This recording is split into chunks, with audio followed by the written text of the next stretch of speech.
सोच ही इंसान को आगे लेकर जाती है और सोच ही इंसान को पूरी तरह से डूबा देती है। इसलिए मनुष्य को कैसे सोचना चाहिए, और जो जो मनुष्य सोचता है वह हकीकत में होकर ही रहता है। यह परम सत्य है। लेकिन मनुष्य को सोचना क्या है और कैसे सोचना है, और उसकी सोच को हकीकत में कैसे उतारा जाए, इसके पीछे का रहस्य हम आज के इस वीडियो में कहानियों के माध्यम से जानेंगे। तो बिना देर किए चलिए उन कहानियों की शुरुआत करते हैं। पहली कहानी, दुनिया जीत लो कुछ बड़ा सोचकर। हम सभी लोगों के जीवन में बड़ी सोच और मनोबल हमेशा अहम भूमिका निभाते हैं। यदि हम बड़ी सोच के साथ कोई भी काम करते हैं तो हमें उसमें सफलता प्राप्त होती है। जब हम किसी काम को करने के लिए एक बड़ी स्तर की सोच रखते हैं तो हमारे अंदर नई ऊर्जा उत्पन्न होती है और हम अपने लक्ष्य को हासिल करने में सक्षम होते हैं। एक बार एक व्यक्ति ने एक बहुत बड़ा सोचा कि वह दुनिया को जीत सकता है। इसे अपना लक्ष्य बनाकर उसने अपने जीवन का हर क्षेत्र बदल दिया।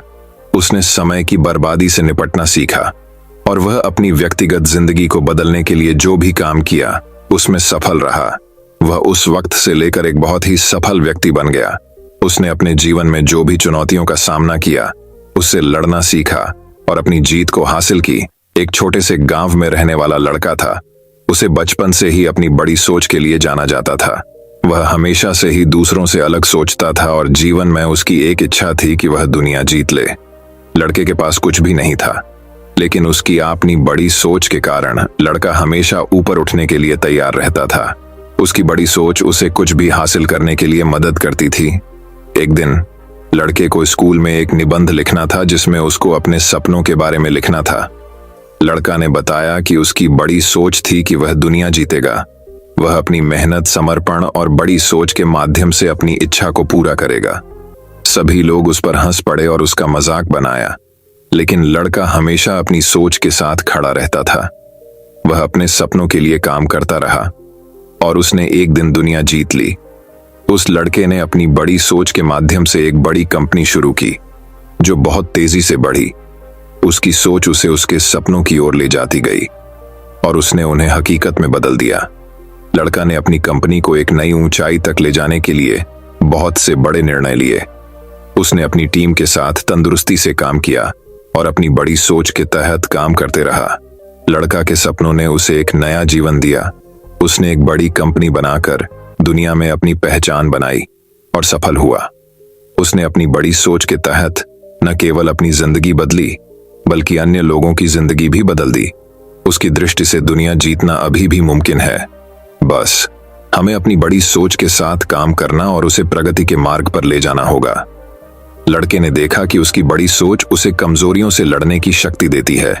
उसकी बड़ी सोच ने उसे दुनिया की हर मुश्किल से लड़ने की ताकत दी।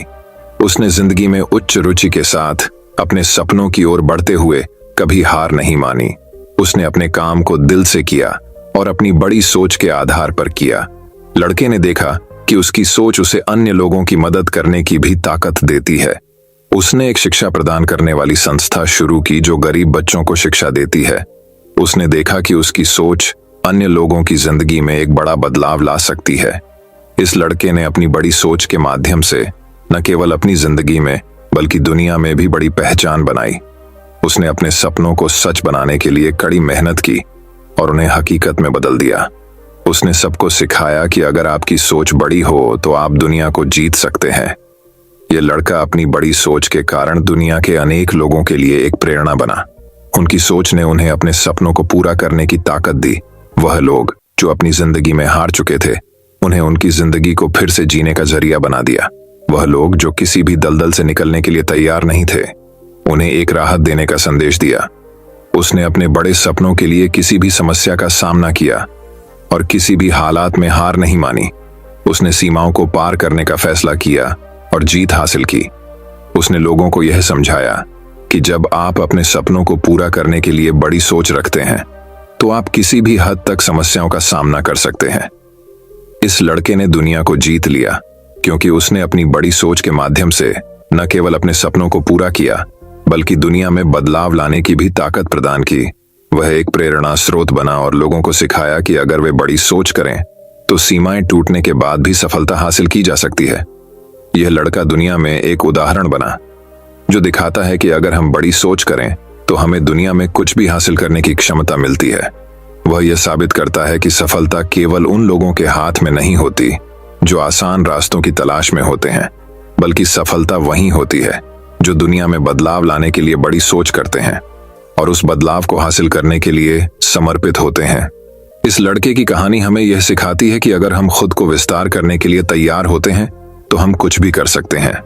हमें अपने सपनों को पूरा करने के लिए दृढ़ता से काम करना चाहिए और हमेशा बड़ी सोच रखनी चाहिए। यह हमें दुनिया में असीमित अवसरों को खोलने की शक्ति प्रदान करती है। तो दर्शकों, चलिए अब हमारे दूसरे कहानी की शुरुआत करते हैं। दूसरी कहानी, साधु का रहस्य और आकर्षण का नियम। एक बार एडेन नाम का एक बुद्धिमान भिक्षु था जो हरे भरे पहाड़ के ऊपर एक शांत मठ में रहता था। एडेन अपने गहन ज्ञान और शांतिपूर्ण आचरण के लिए दूर दूर तक जाने जाते थे। एक दिन एक जिज्ञासु यात्री आकर्षण के नियम पर मार्गदर्शन पाने के लिए मठ में आया। यात्री के सवाल से उत्सुक होकर एडेन ने उसे एक शांत झील के दृश्य वाले भव्य ओक के पेड़ के नीचे बैठने के लिए आमंत्रित किया। भिक्षु ने एक कहानी सुनाना शुरू किया जो मठ में पीढ़ियों से चली आ रही थी। एक कहानी जिसमें आकर्षण के नियम का रहस्य था। दूर देश में लियो नाम का एक युवा चरवाहा रहता था जिसका दिल सुबह की ओस की तरह शुद्ध था। एडेन ने शुरू किया। लियो का गांव भयानक सूखे से त्रस्त था जिससे खेत बंजर हो गए और लोग निराश हो गए। चुनौतियों के बावजूद लियो आशावादी रहा और अपने विश्वास पर अटल रहा। एक दिन जब लियो अपनी भेड़ों के झुंड की देखभाल कर रहा था, उसकी नजर चट्टानों के बीच छिपे एक चमकदार क्रिस्टल पर पड़ी। क्रिस्टल ने एक मंत्रमुग्ध कर देने वाली चमक छोड़ी और जैसे ही लियो ने इसे अपने हाथों में पकड़ा, उसे अपने अस्तित्व के माध्यम से ऊर्जा की एक लहर महसूस हुई। उसे कम ही पता था कि क्रिस्टल में आकर्षण के नियम की शक्ति होती है। जैसे जैसे दिन हफ्तों में बदल गए, लियो ने अपने परिवेश में एक उल्लेखनीय बदलाव देखा। जो खेत कभी सूखे और बेजान थे, वे हरे भरे हरियाली से खिलने लगे और ग्रामीणों को नई आशा और समृद्धि मिली। लियो के नए पाए गए खजाने की बात दूर दूर तक फैल गई। एक शक्तिशाली जादूगर का ध्यान आकर्षित करना, जिसने अपने लाभ के लिए क्रिस्टल की शक्ति का उपयोग करना चाहा। जादूगर लालच और ईर्ष्या से ग्रस्त होकर लियो से भिड़ गया और मांग की कि वह क्रिस्टल उसे सौंप दे। लियो ने अपने शुद्ध हृदय और अटूट विश्वास से निर्देशित होकर जादूगर की धमकियों के आगे झुकने से इनकार कर दिया। क्रोधित होकर जादूगर ने काले जादू की एक धारा फैला दी। लियो को नष्ट करने और क्रिस्टल पर अपना दावा करने का इरादा रखता है। हालांकि क्रिस्टल ने लियो की आंतरिक रोशनी और प्रेम को प्रतिध्वनित किया, जिससे एक सुरक्षात्मक बाधा उत्पन्न हुई जिसने उसे नुकसान से बचाया। प्रकाश की एक चकाचौंध चमक में जादूगर को परास्त कर दिया गया और भूमि पर शांति बहाल हो गई। लियो अब पूरी तरह से जागरूक है आकर्षण की शक्ति के नियम ने उसके रास्ते में आने वाले सभी लोगों के लिए प्रचुरता और खुशी लाने के लिए क्रिस्टल का उपयोग किया। जैसे ही एडेन ने अपनी कहानी समाप्त की, यात्री आश्चर्यचकित रह गया। उसे कहानी के भीतर छिपी गहरी सच्चाई का एहसास हुआ। भिक्षु ने जानबूझकर मुस्कुराते हुए कहा, आकर्षण का नियम केवल इच्छाओं को प्रकट करने के बारे में नहीं है, बल्कि किसी के इरादों की शुद्धता और ब्रह्मांड के साथ उसके दिल के संरेखण के बारे में भी है। लियो की तरह आप हमेशा डर के बजाय प्यार और अंधेरे के बजाय प्रकाश को चुनें। और इसके साथ ही यात्री ने उस बुद्धिमान भिक्षु को विदा किया जो अपने साथ भिक्षु के रहस्य और आकर्षण के नियम का कालातीत ज्ञान लेकर गया था, ये जानते हुए कि सच्ची समृद्धि भौतिक धन में नहीं बल्कि आत्मा की समृद्धि में निहित है। तो दर्शकों, चलिए अब हमारे तीसरी कहानी की शुरुआत करते हैं। तीसरी कहानी, एक दूर देश में पहाड़ों की हरी भरी हरियाली के बीच कवि नाम का एक बुद्धिमान और विनम्र साधु रहता था। कवि आकर्षण के नियम के गहन ज्ञान के लिए दूर दूर तक जाने जाते थे। लोग अपने विचारों की शक्ति के माध्यम से अपनी गहरी इच्छाओं को कैसे प्रकट करें, इस बारे में उनका मार्गदर्शन पाने के लिए निकट और दूर से यात्रा करते थे। एक दिन सोमा नाम का एक परेशान ग्रामीण भारी मन से कवि के पास आया। सोमा ने भिक्षु को समझाया कि वह अपने खेत में संघर्ष कर रहा है और मुश्किल से अपना गुजारा कर पा रहा है। कवि ने सोमा की व्यथा को ध्यान से सुना और फिर अपना ज्ञान प्रदान किया। कवि ने शुरू किया, आकर्षण का नियम एक दर्पण की तरह है जो आपके द्वारा ब्रह्मांड में उत्सर्जित ऊर्जा को वापस प्रतिबिंबित करता है। यदि आप संदेह और भय के बीज बोते हैं तो आप निराशा की फसल काटेंगे, लेकिन यदि आप सकारात्मकता और विश्वास के बीज बोते हैं तो आप भरपूर फसल काटेंगे। सोमा ने भिक्षु के शब्दों को समझते हुए सिर हिलाया, लेकिन उसे यह समझ नहीं आ रहा था कि उन्हें अपने जीवन में कैसे लागू किया जाए। तब कवि ने सोमा को एक छोटा चिकना पत्थर दिया और उसे इसे हमेशा अपने पास रखने का निर्देश दिया। कवि ने समझाया, यह पत्थर आपके विचारों की शक्ति की याद दिलाएगा। हर बार जब आप इसे छुएं तो सकारात्मक इरादों पर ध्यान केंद्रित करें और अपने खेत की समृद्धि की कल्पना करें। सोमा ने कृतज्ञतापूर्वक पत्थर ले लिया और भिक्षु के मार्गदर्शन का पालन करने का वादा किया।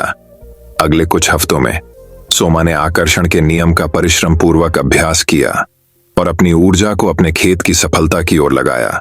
उसे यह देखकर आश्चर्य हुआ कि उसे जल्द ही फर्क नजर आने लगा।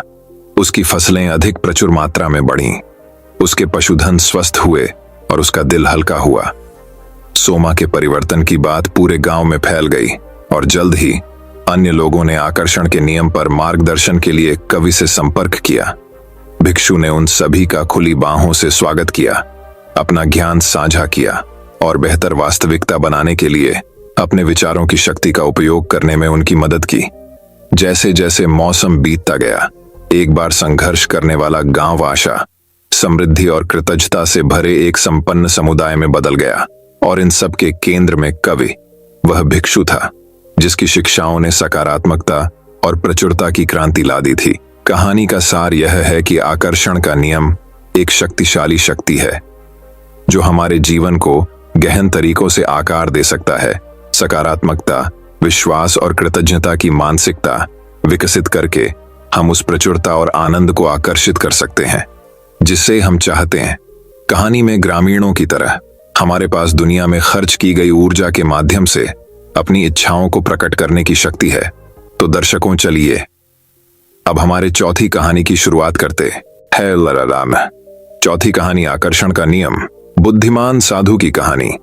हरी भरी घाटियों के बीच बसे एक शांत गांव में मास्टर ली नाम का एक बुद्धिमान भिक्षु रहता था। वह अपनी गहरी बुद्धिमत्ता और आकर्षण के नियम की प्राचीन कला की शिक्षाओं के प्रति अपने अटूट समर्पण के लिए प्रसिद्ध थे। मास्टर ली का मानना था कि विचारों में वास्तविकता को आकार देने की शक्ति होती है और वह अक्सर जीवन के सभी पहलुओं में सकारात्मकता बनाए रखने के महत्व के बारे में बात करते थे। उनकी शिक्षाओं का ग्रामीणों द्वारा सम्मान किया जाता था, जो खुशी और दुहक दोनों के समय में उनका मार्गदर्शन चाहते थे। एक दिन काई नाम का एक युवक परेशान मन से मास्टर ली के पास आया। काई कई वर्षों से गरीबी और दुर्भाग्य से जूझ रहा था और आकर्षण के नियम की शक्ति में उसका विश्वास उठने लगा था। मैंने आपकी शिक्षाओं का पूरी लगन से पालन किया है मास्टर ली, काई ने दुख से भारी आवाज में कहा, लेकिन फिर भी मैं खुद को पीड़ा और निराशा से घिरा हुआ पाता हूँ। क्या मैंने आकर्षण के नियम का सही ढंग से अभ्यास नहीं किया है? मास्टर ली ने काई की ओर करुणा भरी आंखों से देखा। वह जानता था कि उस युवक की पीड़ा गहरी है और उसने बोलने से पहले एक पल के लिए सोचा, काई, आकर्षण का नियम एक शक्तिशाली शक्ति है, लेकिन यह केवल सकारात्मक सोच के बारे में नहीं है। ये आपके विचारों, शब्दों और कार्यों को आपकी गहरी इच्छाओं के साथ संरेखित करने के बारे में भी है। मुझे बताओ, वह क्या है जो आप वास्तव में जीवन में चाहते हैं? काई ने उत्तर देने से पहले एक क्षण सोचा। मैं प्रचुरता, समृद्धि और खुशी चाहता हूँ मास्टर ली, लेकिन मैं कितनी भी कोशिश कर लूं, ये चीजें मुझसे दूर ही नजर आती हैं। मास्टर ली ने काई की दुर्दशा को समझते हुए सिर हिलाया। फिर उसने काई को बीजों से भरी एक छोटी थैली दी और उन्हें गांव के पास घाटी में बोने का निर्देश दिया। मास्टर ली ने कहा, हर दिन सकारात्मक विचारों और इरादों के साथ इन बीजों को पानी दें और देखो जैसे वे एक विशाल बगीचे में विकसित होते हैं। काई ने मास्टर ली के निर्देशों का लगन से पालन किया, बीजों की देखभाल की और प्यार से उनका पालन पोषण किया। जैसे जैसे दिन हफ्तों में बदल गए, एक बार बंजर भूमि जीवंत फूलों और हरी भरी हरियाली से खिलने लगी। ग्रामीण इस परिवर्तन से आश्चर्यचकित हुए और आकर्षण के नियम की रहस्यमय शक्ति के बारे में कानाफूसी करने लगे। एक शाम जब काई खिले हुए बगीचे के बीच बैठा था, मास्टर ली हल्की मुस्कान के साथ उसके पास आए। देखो काई, जो बीज तुमने बोए थे वे सिर्फ साधारण बीज नहीं थे, वे इरादे के बीज थे जो इस गहरे विश्वास के साथ बोए गए थे कि प्रचुरता और समृद्धि आपकी पहुंच के भीतर है। काई ने मास्टर ली की ओर देखा। उनकी आंखें कृतज्ञता से भरी थीं। अब मैं समझ गया मास्टर ली, आकर्षण का नियम केवल चीजों को बदलने की इच्छा रखने के बारे में नहीं है। ये प्रेरित कार्रवाई करने और अपने विचारों की शक्ति में विश्वास करने के बारे में है। और इसलिए आकर्षण के नियम की बुद्धिमत्ता और बुद्धिमान भिक्षु मास्टर ली के मार्गदर्शन से काई का जीवन हमेशा के लिए बदल गया।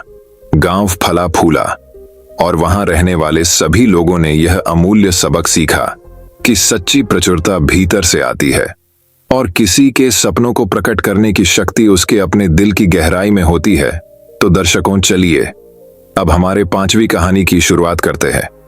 5वीं कहानी, तिब्बत के शांत पहाड़ों में। तेंजिन नाम का एक बुद्धिमान भिक्षु रहता था, जो आकर्षण के नियम की गहरी समझ के लिए दूर दूर तक जाना जाता था। उन्होंने वर्षों तक ध्यान और प्राचीन ग्रंथों का अध्ययन किया था, जो विचारों और इरादों की शक्ति के बारे में बात करते थे। तेंजिन का मानना था कि हमारे विचारों में अपार शक्ति होती है और सकारात्मक विचारों पर ध्यान केंद्रित करके कोई भी व्यक्ति अपने जीवन में सकारात्मक परिणाम आकर्षित कर सकता है। वह अक्सर मठ में युवा नौसिखियों को बताते थे कि समान समान को आकर्षित करता है और ब्रह्मांड उस ऊर्जा पर प्रतिक्रिया करता है जो हम दुनिया में डालते हैं। एक दिन कार्लडेन नाम का एक युवा नौसिखिया अपने चेहरे पर परेशान भाव लेकर तेंजिन के पास आया। मास्टर तेंजिन, उन्होंने कहा, मैं अपने जीवन में धन और समृद्धि को आकर्षित करने की कोशिश कर रहा हूं, लेकिन कुछ भी काम नहीं कर रहा है। मुझे ऐसा लगता है जैसे मैं आकर्षण के नियम में विफल हो रहा हूं। तेंजिन ने कार्लडेन की ओर देखकर मुस्कुराया और उसे अपने पास बैठने का इशारा किया। मेरे प्रिय कार्लडेन, आकर्षण का नियम केवल कुछ चाहने और उसके जादुई रूप से प्रकट होने की उम्मीद करने के बारे में नहीं है। यह आपके विचारों, भावनाओं और कार्यों को आपकी इच्छाओं के साथ संरेखित करने के बारे में है। फिर वह कार्लडेन को एक किसान के बारे में कहानी सुनाने लगा, जिसने अपने खेत में बीज बोए थे। किसान ने बीजों को पानी दिया और उनकी देखभाल की, इस विश्वास के साथ कि वे स्वस्थ फसल उगाएंगे। लेकिन जब फसल आशा के अनुरूप नहीं हुई तो किसान निराश और अधीर हो गया। हार मानने के बजाय किसान ने अपने कार्यों पर विचार किया और महसूस किया कि वह अपनी फसलों की देखभाल करते समय पूरी तरह से उपस्थित नहीं था। उन्होंने अपने मन में शंकाओं और डर को हावी होने दिया था, जिसके परिणाम स्वरूप उनकी मैदान में लगाई जा रही ऊर्जा प्रभावित हुई। उद्देश्य की एक नई भावना के साथ किसान ने हर दिन कृतज्ञता और कल्पना का अभ्यास करने का फैसला किया। उसने कल्पना की कि उसका खेत हवा में लहलहाती हरी भरी फसलों से भरा हुआ है और उसे उस प्रचुरता के लिए गहरी कृतज्ञता महसूस हुई जो उसके जीवन में पहले से ही मौजूद थी। जैसे जैसे दिन बीतते गए, किसान को अपनी फसल में बदलाव नजर आया। वे लंबे और स्वस्थ हो गए और जल्द ही उनका खेत भरपूर फसल से भर गया। किसान ने जान लिया था कि आकर्षण का नियम केवल इच्छाधारी सोच से नहीं, बल्कि सचेतन क्रिया और सकारात्मक ऊर्जा के माध्यम से काम करता है। तेंजिन ने कार्लडेन की ओर देखा और कहा, मेरे प्यारे बच्चे, आकर्षण के नियम में महारत हासिल करने की कुंजी बाहरी धन की तलाश में नहीं, बल्कि आंतरिक प्रचुरता को विकसित करने में निहित है। जब आप अपने विचारों, भावनाओं और कार्यों को कृतज्ञता और सकारात्मकता के साथ जोड़ते हैं, तो ब्रह्मांड मैं आपके लिए वह सब लाने की साजिश करूंगा जो आपका दिल चाहता है। कार्लडेन ने समझ में सिर हिलाया। उसे अपने ऊपर शांति का एहसास महसूस हुआ। उस दिन से उन्होंने खुद को तेंजिन की शिक्षाओं का अभ्यास करने के लिए समर्पित कर दिया और पाया कि वह आसानी से अपने जीवन में प्रचुरता और खुशी को आकर्षित करने में सक्षम थे। और इसलिए बुद्धिमान भिक्षु तेंजिन और उनके युवा प्रशिक्षु कार्लडेन ने आकर्षण के नियम की शिक्षाओं का प्रसार जारी रखा, दूसरों को अपने विचारों की शक्ति का उपयोग करने और प्रेम, समृद्धि और पूर्णता से भरा जीवन बनाने के लिए प्रेरित किया। तो दर्शकों, चलिए अब हमारे छठी कहानी की शुरुआत करते हैं। छठी कहानी, जैसा बोओगे वैसा पाओगे। एक गांव में एक बाबा जी थे। वे हमेशा कहते थे, जैसा बोओगे वैसा पाओगे, जैसा बोओगे वैसा पाओगे। गांव के कुछ लोग बाबा जी का मजाक उड़ाते थे। उनके इसी बात पे उनकी खिल्ली उड़ाते थे, ये कह के कि ये बाबा कुछ भी बोलता है। वहीं कुछ लोग बाबा को और उनकी बातों को नजरअंदाज भी कर देते थे। एक बार बाबा जी ऐसे ही बैठे बैठे अपना यही वाक्य दोहरा रहे थे। तभी वहीं से एक बेरोजगार युवक गुजर रहा था और उसके कानों पर बाबा जी का यह वाक्य पड़ा। उसने यहाँ वहां देखा, फिर आवाज की ओर बढ़ा तो बाबा जी को ये वाक्य कहते हुए पाया। उसने बाबा जी से इसका अर्थ पूछा और कहा कि मुझे भी जीवन में कामयाबी चाहिए, मुझे भी कामयाब बनना है। मैं हीरो का व्यापार करना चाहता हूँ, मुझे हीरो का बहुत बड़ा व्यापारी बनना है। बाबा जी ने उस उत्तर देते हुए कहा कि मैं तुम्हें एक बहुत ही कीमती हीरा और मोती देता हूँ, जिससे तुम अपना हीरो का व्यापार शुरू कर पाओगे और जो तुम्हें तुम्हारी कामयाबी की ओर ले जाएगा। तभी बाबा जी ने अपनी झोली में हाथ डाला और उस युवक ने अपने दोनों हाथ आगे बढ़ाए। बाबा ने अपनी झोली से अपना हाथ निकाला और युवक की एक हथेली पर रखते हुए बोले, ये जीवन का एक अनमोल हीरा है समय। हमेशा समय की कदर करो तो समय तुम्हारी कदर करेगा। कभी समय को बर्बाद ना करो, वरना समय तुम्हें बर्बाद कर देगा। फिर बाबा जी ने अपना दूसरा हाथ झोली से निकाला और युवक की दूसरी हथेली पर रखा और बोला, ये मोती है धैर्य।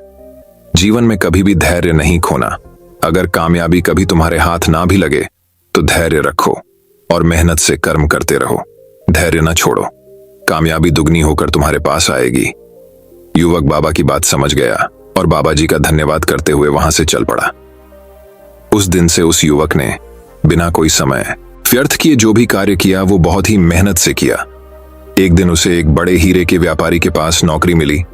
उसने बड़े ही मेहनत से काम किया और हीरो का पूरा व्यापार और हीरे की गुणवत्ता के सारे प्रमाण समझे।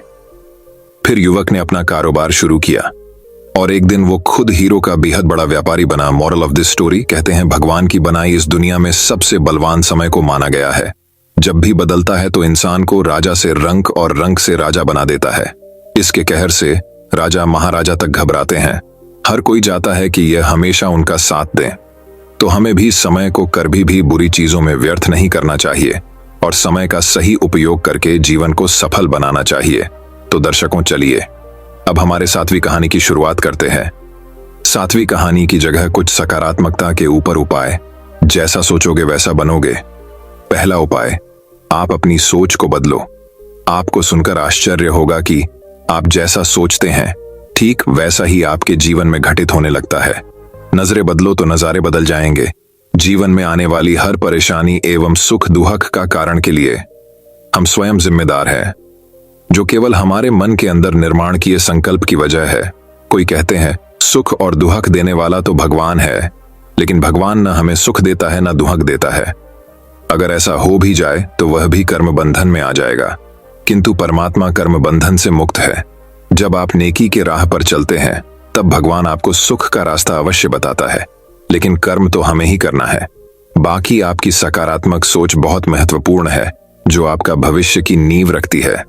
अगर आप नकारात्मक सोच रखते हो तो ठीक उसी प्रकार की फ्रीक्वेंसी आपके आस पास बन जाएगी, और अगर आप सकारात्मक सोच रखते हो तो आपके आसपास सकारात्मक आभा मंडल बनता जाएगा। कहने का तात्पर्य यही है कि अगर आप अपनी तकदीर बदलना चाहते ही जैसी चाहे आपकी तकदीर बदल सकते हो। आपके पास एक विकल्प है कि मैं किस तरह सोच का चुनाव करता हूं। जो स्वयं आप करना चाहते हो उसी तरह आप अपने जिंदगी में अनुभव करने लगेंगे।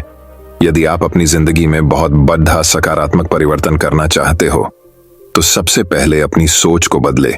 इसके लिए आपको अपने अंदर आने वाले हर विचार पर निगरानी रखनी होगी। आपको अपने विचारों के प्रति हमेशा जागरूक बनना पड़ेगा। आप हमेशा अपने अच्छे विचारों को चुनें और स्वयं को संकल्प दे कि मैं अपने विचारों का मालिक हूं। आप अपने विचार बार बार दोहराइए। एक प्रसिद्ध उद्योगपति धीरू भाई अंबानी जी का कहना था कि जो सपने देखने की हिम्मत रखते हैं वो पूरी दुनिया जीत सकते हैं। अब्राहम थॉमस लिंकन भी कम पर ही लिखे थे। अपनी गरीबी के कारण उन्होंने अपनी पढ़ाई जैसे वैसे पूर्ण की थी।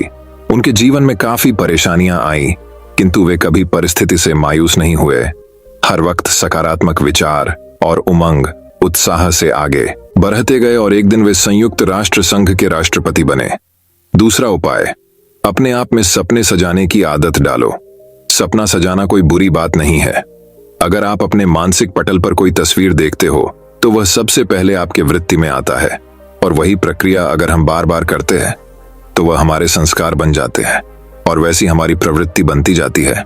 तो हमारे मानसिक तस्वीर की प्रक्रिया की प्रबल शक्ति का कारण यह है कि जब आप दिमाग में मनचाही चीजों के साथ आप तस्वीर बनाने लगते हो तो आपके मन के भाव जागृत होते जाते हैं और यह भावनाएं जितनी सशक्त होंगी उतनी ब्रह्मांडीय शक्ति आपके लिए सकारात्मक वायुमंडल बना देगी।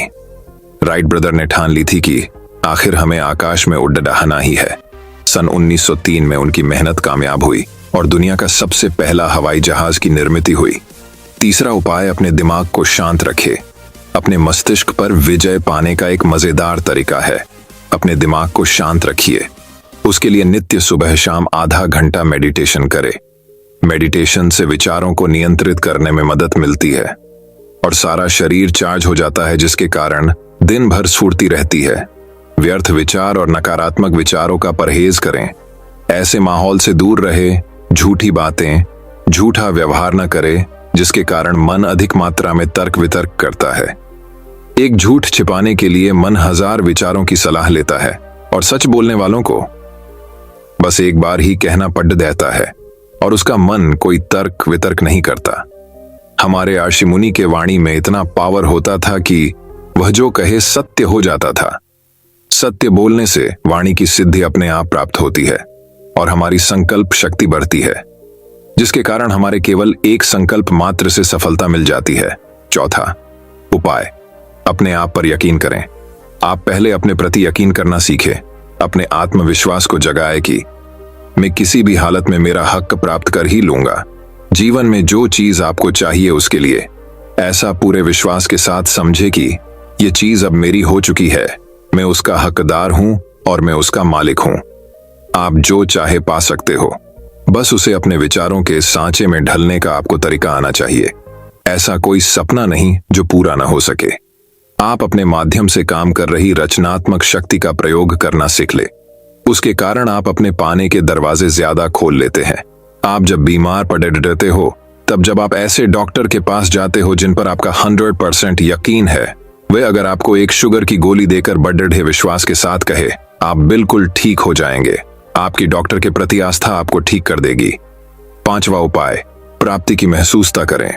जो चीज आप पाना चाहते हैं उसके बारे में ऐसा सोचें कि वह चीज आपको मिल गई। मनचाही चीजों की साकार कल्पना करें। इस प्रक्रिया को अच्छा महसूस करते समय आप स्वयं को उसी फ्रीक्वेंसी पर रखते हो जहां पर आपकी मनपसंद चीज है। स्वयं को उस फ्रीक्वेंसी तक पहुंचने का एक ही तरीका है कि मैं अभी इसे पा रहा हूं, मुझे तमाम चीजें इसी समय मिल रही हैं। बस मन में दृढ़ विश्वास भरो मिलने की भावना को सचमुच महसूस करो कि वाकई उस चीज को पा लिया है। आप छोटी छोटी चीजों से शुरू कर सकते हैं। जैसे आपका कोई पुराना मित्र है, वह जैसे आपको मिलने आया है, कल्पना करें और उससे मन ही मन बातें करें कि जैसे वह सामने आया है। आप यकीन करें कि उसका फोन या समाचार या स्वयं जरूर मिलने आएगा। मैंने भी यह शुरुआत की थी कि मेरा मनपसंद का खाना मेरी पत्नी बना रही है। मैं उस व्यंजन को देख रहा हूं और पत्नी की प्रशंसा कर रहा हूं। वाह वाह, बहुत बढ़िया, कितना टेस्टी खाना बनाया है। जब मैं घर पर पहुंचा तो मैं आश्चर्यचकित हुआ कि वही व्यंजन मेरी पत्नी ने बनाकर रखा है। पूछने पर बताया कि बस आज तुम्हें तुम्हारे मनपसंद खाना खिलाने का मेरा मन हुआ। यह घटना एक बार नहीं कई बार हुई है। इसमें शर्त है आपसी पति पत्नी में संबंध घनिष्ठ हो। छठा उपाय, अपने अतीत को भूले। अक्सर हम पिछली गुजरी जिंदगी की दास्तान सबके सामने बार बार दोहराते रहते हैं। मेरे साथ बहुत बुरा हुआ था, मैं उस घटना को भूल नहीं सकता। मैंने बहुत खराब दिन देखे। इस तरह हम अपने आप में नकारात्मक ऊर्जा भरते रहते हैं। जो व्यक्ति अपने अतीत को याद कर दुखी होता है, वह उस दुर्भाग्य और निराशाओं को बार बार भोगता है। वह भविष्य के लिए दुर्भाग्य की मानो प्रार्थना करता है, तो निश्चित रूप से आपको वही मिलेगा।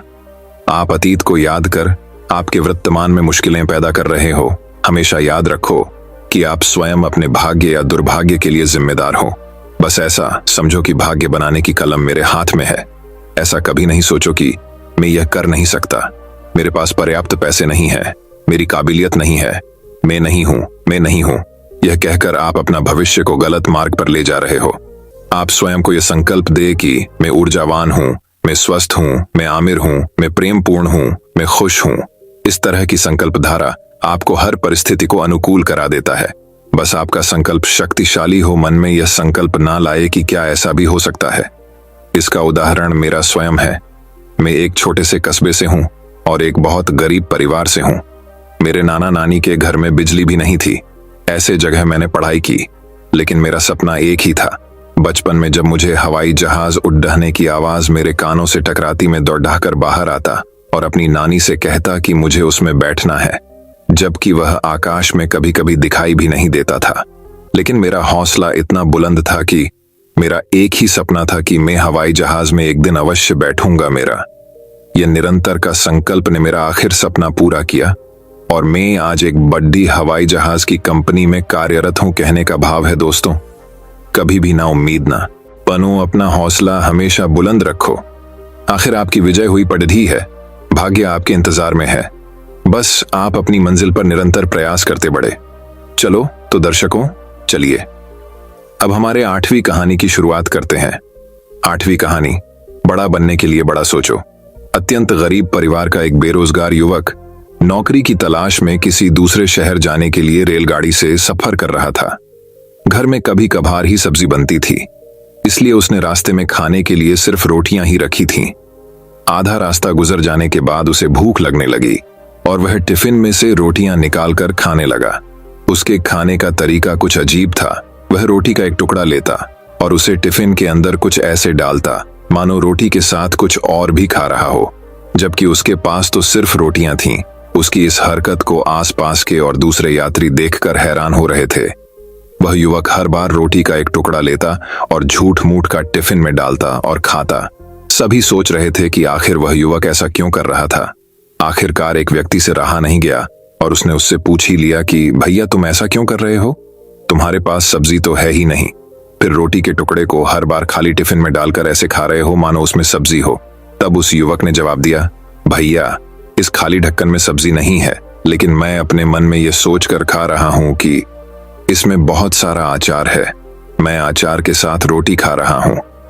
फिर व्यक्ति ने पूछा, खाली ढक्कन में अचार सोचकर सूखी रोटी को खा रहे हो तो क्या तुम्हें अचार का स्वाद आ रहा है? हाँ, बिल्कुल आ रहा है। मैं रोटी के साथ अचार सोचकर खा रहा हूं और मुझे बहुत अच्छा भी लग रहा है, युवक ने जवाब दिया। उसके इस बात को आसपास के यात्रियों ने भी सुना और उन्हीं में से एक व्यक्ति बोला, जब सोचना ही था तो तुम अचार की जगह पर मटर पनीर सोचते, शाही गोभी सोचते, तुम्हें इनका स्वाद मिल जाता। तुम्हारे कहने के मुताबिक तुमने अचार सोचा तो अचार का स्वाद आया, तो और स्वादिष्ट चीजों के बारे में सोचते तो उनका स्वाद आता। सोचना ही था तो भला छोटा क्यों सोचे? तुम्हें तो बड़ा सोचना चाहिए था मित्रों। इस कहानी से हमें यह शिक्षा मिलती है कि जैसा सोचोगे वैसा पाओगे। छोटी सोच होगी तो छोटा मिलेगा, बड़ी सोच होगी तो बड़ा मिलेगा। इसलिए जीवन में हमेशा बड़ा सोचो, बड़े सपने देखो तो हमेशा बड़ा ही पाओगे। छोटी सोच में भी उतनी ही ऊर्जा और समय खपत होगी जितनी बड़ी सोच में। इसलिए जब सोचना ही है तो हमेशा बड़ा ही सोचो। दोस्तों, मैं उम्मीद करता हूं कि यह कहानी सुनने से आपके जीवन में अच्छे बदलाव आए होंगे। आपको इस वीडियो से क्या सीखने मिला, ये कमेंट करके जरूर बताइए और अपने परिवार, दोस्तों या आपके करीबी इंसान के साथ ये कहानी शेयर करके उन्हें भी इस ज्ञान से परिचित करवाए। बाकी अगर आपको यह वीडियो दिल से अच्छी लगी हो तभी इस वीडियो को लाइक कर देना और आपने अब तक इस चैनल को सब्सक्राइब न किया हो तो चैनल को सब्सक्राइब भी जरूर कर देना। आपका हर दिन शुभ हो और खुशियों से आपका जीवन भरा रहे। धन्यवाद। नमो बुद्धाय।